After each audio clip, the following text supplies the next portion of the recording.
नमस्कार। Electronics third year EL 304 इसका हम यूनिट नंबर 5 आपके सिलेबस के अकॉर्डिंग जो यूनिट नंबर 5 है माइक्रोवेव मेज़रमेंट्स, इसका एक टॉपिक हम कवर करेंगे, वो है microwave power measurement bolometer method. ठीक है, हमने कैलोरीमेट्रिक टेक्निक लास्ट लेक्चर में पढ़ी थी। आज हम बोलोमीटर मेथड पढ़ेंगे। ये मीडियम पावर मेज़रमेंट के लिए होता है, मीडियम माइक्रोवेव पावर मेज़रमेंट के लिए बोलोमीटर मेथड यूज़ किया जाता है।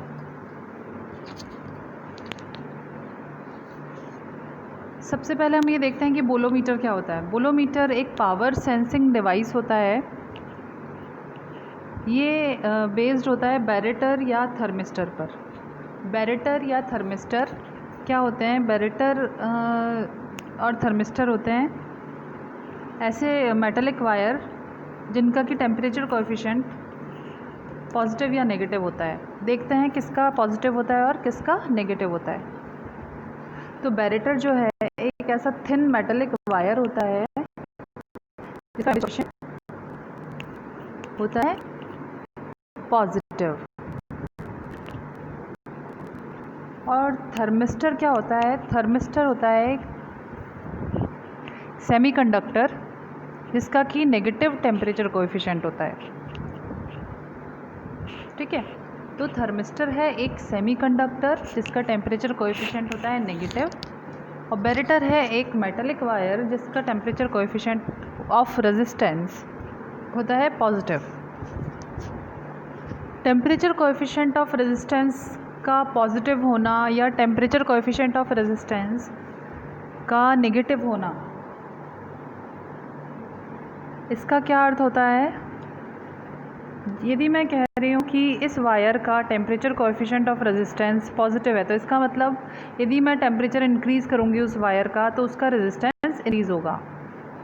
और यदि मैं कहूँ कि इस वायर का temperature coefficient of resistance negative है, तो इसका मतलब है कि यदि मैं टेम्परेचर इंक्रीज़ करूँगी उस वायर का तो उसका टेम्परेचर कोएफिशिएंट ऑफ रेजिस्टेंस यानी कि रेजिस्टेंस जो होगा उसका वो कम होगा, तो इसलिए उसका temperature coefficient of resistance negative है, यानी टेम्परेचर के साथ वो नेगेटिव चेंज होता है, तो कोएफिशिएंट नेगेटिव हुआ। और यदि वो पॉजिटिव चेंज होता है यानी टेम्परेचर बढ़ रहा है तो वो भी बढ़ रहा है, तो पॉजिटिव हुआ।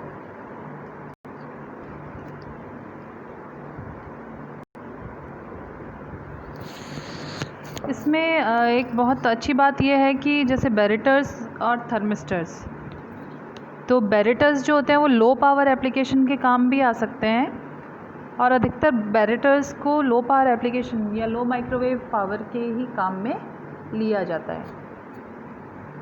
और थर्मिस्टर्स जो होते हैं वो मीडियम से हाई पावर के लिए काम में लिए जाते हैं।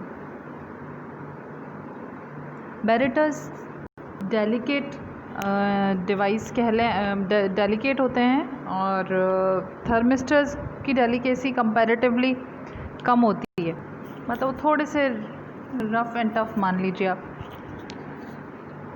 तो इसलिए हम थर्मिस्टर्स को medium to high power applications में काम में लेते हैं क्योंकि वो सेमीकंडक्टर डिवाइस है। बैरेटर्स जो होते हैं वो मेटलिक वायर होते हैं, they are very delicate to be used for medium to high power applications. अच्छा, अब इसकी वर्किंग देखने से पहले मैं आपको एक इसका डायग्राम भी दिखाना चाहूँगी। एक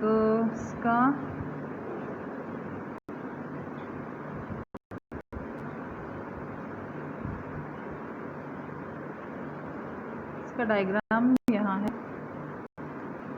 ये देखें,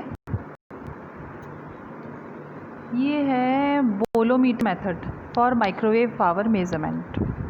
एक बैलेंस ब्रिज बनाया गया है यहाँ पर, एक ब्रांच पर बोलोमीटर लगाया है।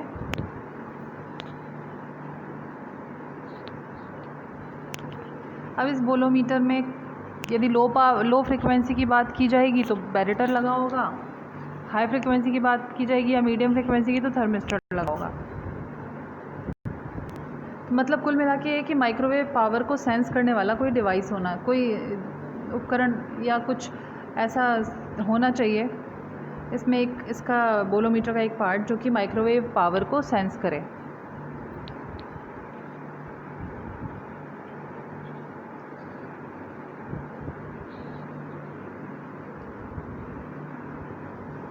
ये इंसिडेंट माइक्रोवेव पर है बोलोमीटर पर।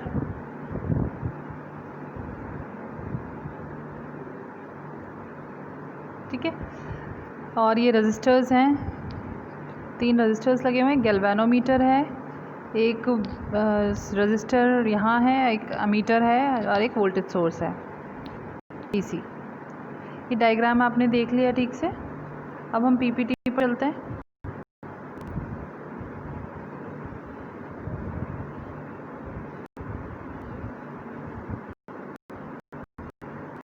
तो हम बात कर रहे थे यहाँ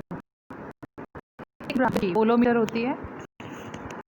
resistance bolometer changes incident microwave power. Incident microwave power की वजह से बोलोमीटर का रेजिस्टेंस चेंज होता है। क्यों? क्योंकि बोलोमीटर पर हम माइक्रोवेव पावर इंसिडेंट करवाते हैं। तो माइक्रोवेव पावर इंसिडेंट होने की वजह से बोलोमीटर का रेजिस्टेंस बदल जाता है। ठीक है, क्यों बदल जाता है? क्योंकि उसमें या तो थर्मिस्टर होता है या बैरेटर होता है, दोनों में से कुछ भी होगा। तो या तो नेगेटिव या पॉजिटिव कोई भी चेंज जो भी होना होगा वो चेंज तो डेफिनेटली होगा। इस वजह से इम्बैलेंस एक क्रिएट हो जाता है ब्रिज में। ठीक है, वो जो बैलेंस्ड ब्रिज था गैल्वेनोमीटर पर, अभी जो ज़ीरो शो कर रही थी सुई, वो सुई अपनी जगह से हिलती है और एक इम्बैलेंस क्रिएट होता है गैल्वेनोमीटर के करंट में, राइट। अब इस चीज़ को या गैल्वेनोमीटर को कैलिब्रेट करके जो भी इंसिडेंट माइक्रोवेव पावर है उसको गैल्वेनोमीटर के करंट की टर्म्स में मेज़र किया जा सकता है। ठीक है, तो ये सिंपल सी इसकी वर्किंग है। और इस प्रकार माइक्रोवेव की जो पावर है, मीडियम पावर, वो मेज़र की जाती है यूजिंग बोलोमीटर मेथड। वेवगाइड्स या कोएक्सियल लाइंस की यदि बात करें तो वहाँ काम आता है थर्मिस्टर।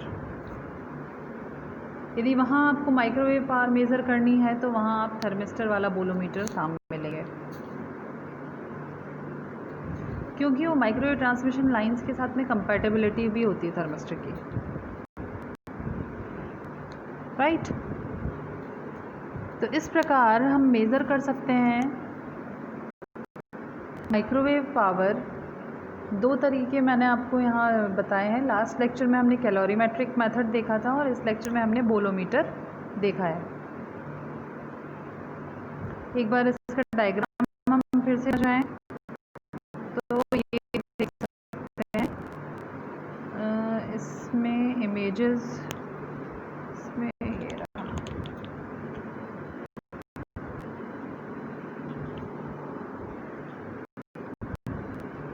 ठीक है, अब जैसे इंसिडेंट माइक्रोवेव पावर है बोलोमीटर पर, तो जो भी नेगेटिव या पॉजिटिव टेम्परेचर कोएफिशिएंट की वजह से यहाँ पर रेजिस्टेंस में चेंज होगा, और ये जो चेंज इन रेजिस्टेंस है इस वजह से गैल्वेनोमीटर की निडल जो है वो इम्बैलेंस होगी। तो गैल्वेनोमीटर पे जो भी करंट शो हो रहा है उसको कैलिब्रेट करने के बाद हम ये देख सकते हैं कि माइक्रोवेव पावर कितनी रही होगी।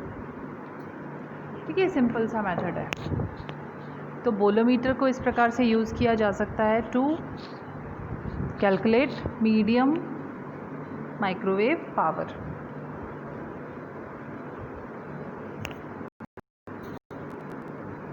ठीक है,